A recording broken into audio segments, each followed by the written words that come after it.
بسم اللہ الرحمن الرحیم۔ السلام علیکم ڈیئر کیڈٹس، میں پروفیسر رضا محمد راٹھور کیڈٹ کالج فتح جنگ کی طرف سے آپ تمام کیڈٹس کو آن لائن کلاسز میں خوش آمدید کہتا ہوں۔ جیسا کہ آپ سب جانتے ہیں کہ ہمارے سیشن کا آغاز ہو چکا تھا اور کالج میں ہم نے تقریباً 4 ابواب یعنی کہ 4 اسباق مکمل کر لیے تھے۔ ان میں 2 ابواب نثر کے تھے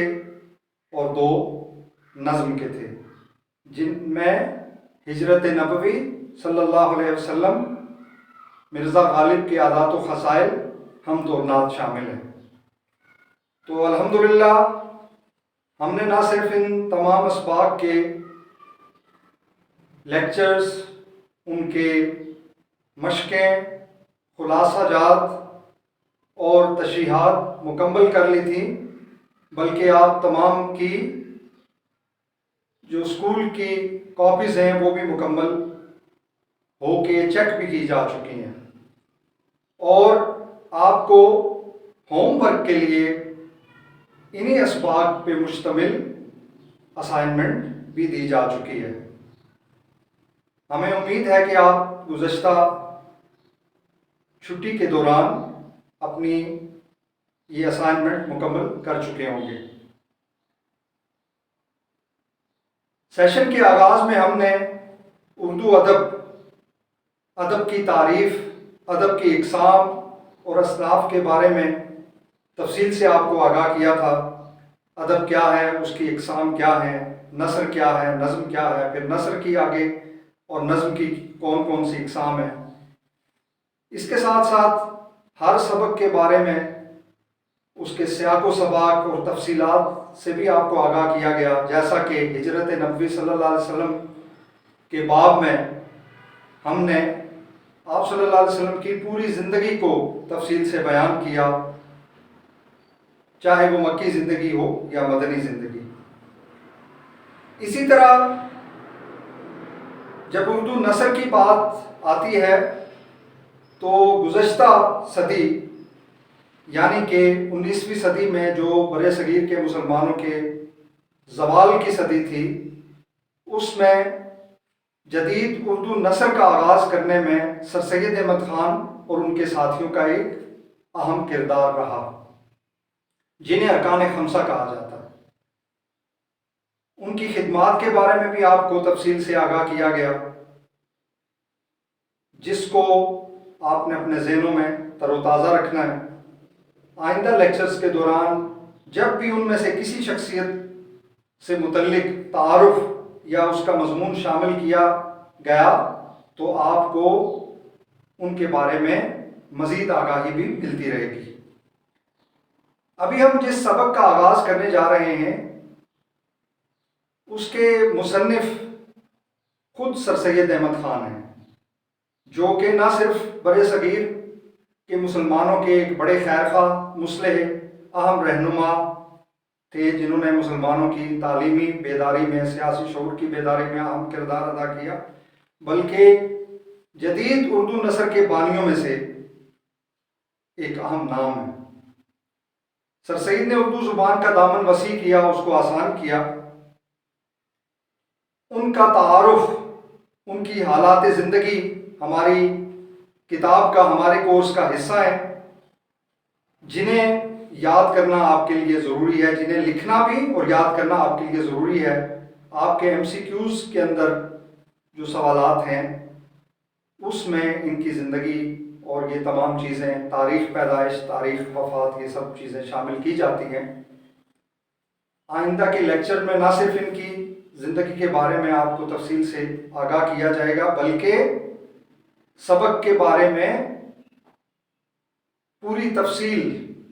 آپ کو حرف بہ حرف بتائی جائے گی، اور پورے سبق کو نہ صرف پڑھا جائے گا بلکہ الفاظ، معانی اور جملوں کی مکمل تشریح بھی آپ کو بتائی جائے گی۔ اس لیے آپ نے توجہ سے सबक का ध्यान से, पूरी तवज्जो से सबक को पढ़ना है, लेक्चर को सुनना है, ताकि आपको आइंदा अपनी तशरीह के लिए उसमें मवाद मिल सके और तशरीह जो कि 10 नंबर के सवाल पे मुश्तमिल होती है उसमें आपको आसानी रहे।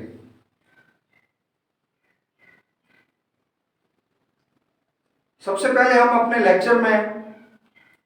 सर सैयद अहमद खान के हालात और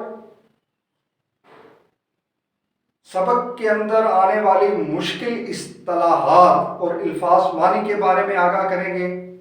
हमारा next lecture sir Syed Ahmad Khan की ज़िंदगी से मुतल्लिक होगा। उससे पहले सबक के खद्दो खाल के बारे में आपको आगाह करना ज़रूरी है। इस सबक का उन्वान है काहिली, और इस सबक में सर सैयद अहमद खान ने बुनियादी तौर पे बरे सगीर के मुसलमानों को ये पैगाम दिया कि आप जब तक अपनी दिल, दिमाग, अक्ल की सलाहियतों को पूरी तरह बुरे कार नहीं लाएंगे, आप दुनिया के किसी भी मैदान में ना तरक्की कर सकते हैं, ना ही अंग्रेज़ों की ग़ुलामी से निजात हासिल कर सकते हैं, और ना ही अपने माशरे में बेहतर और फ़ाल किरदार अदा कर सकते हैं। सबक के अंदर जो अहम इस्तिलाहात या अल्फाज मानी बताए गए हैं, उनमें ये 5 जो है ना वो इंतहाई अहम अल्फाज या अहम इस्तिलाहात आपने याद रखनी है, ताकि आपको सबक को समझने में आसानी रहे। सबसे पहले है दिली कवा। ये एक लफ्ज़ इस्तेमाल किया गया है, दिली कवा, यानी कि दिल की कुव्वत, सलाहियत, आपका अज़्म, आपका इरादा, आपकी जो नेक नियति है, कुछ काम करने का जज्बा है, उसे दिली कवा का नाम दिया गया है। जिस्मानी कवा, इससे मुराद है जिस्मानी कुव्वत, यानी जिस्म की कुव्वत, सलाहियत, काम करने की कुव्वत और सलाहियत। इन तमाम सलाहियतों को आपने अपने बेहतर मुस्तकबिल के लिए और कौम की बेहतरी के लिए इस्तेमाल करना है। इसी तरह अकली कवा जो है वो आपकी दिमागी कुव्वत है, इल्म और तालीम को काम में लाने की सलाहियत को अकली कवा का नाम दिया गया है। हैवानी खसलत, हैवानी खसलत से क्या मुराद है कि इंसान अपनी तालीम, अपने इल्म शऊर को फरामोश करके हैवानों की सी ज़िंदगी बसर करे, यानी कि महज खाने पीने के लिए ज़िंदा रहे, यानी कि जानवरों की सी आदत उसमें पाई जाती हैं। इसी तरह सर सैयद ने बार बार मजमून में फक्कड़, गंवार या वहशी का लफ्ज़ इस्तेमाल किया। उससे मुराद भी एक जाहिल इंसान है जो कि जानवरों की सी ज़िंदगी बसर करता है। अगले लेक्चर्स के साथ ही आपको होमवर्क या असाइनमेंट दी जाएगी, जो कि आपके क्लासरूम का हिस्सा होगी। उसमें सबक का खुलासा और मश्क यानी हल शुदा मश्क, सवालात के जवाबात नोट्स की सूरत में शामिल कर दिए जाएंगे, जिन्हें आपने होमवर्क असाइनमेंट के तौर पे मुकम्मल करना है, और नेक्स्ट वीक तक यानी अगले लेक्चर तक आपने उसको वापस अपलोड कर देना है, ताकि हम उसको देख सकें कि किस किस कैडेट ने लेक्चर को सुना है और होमवर्क या असाइनमेंट मुकम्मल की है। ये आपकी असाइनमेंट का हिस्सा होगा, और आपको नोट्स की सूरत में यहाँ पे क्लास में ये खुलासा, सबक का खुलासा, किसी एक पैराग्राफ की तशरीह और जो मश्क है उसके अंदर जो सवाल और जवाब हैं उनके नोट्स आपकी असाइनमेंट में शामिल कर दिए जाएंगे। आपने सिर्फ उसको देख के डाउनलोड करके उसको अपनी अपनी कॉपीज के ऊपर लिखना है, और उस असाइनमेंट को आपने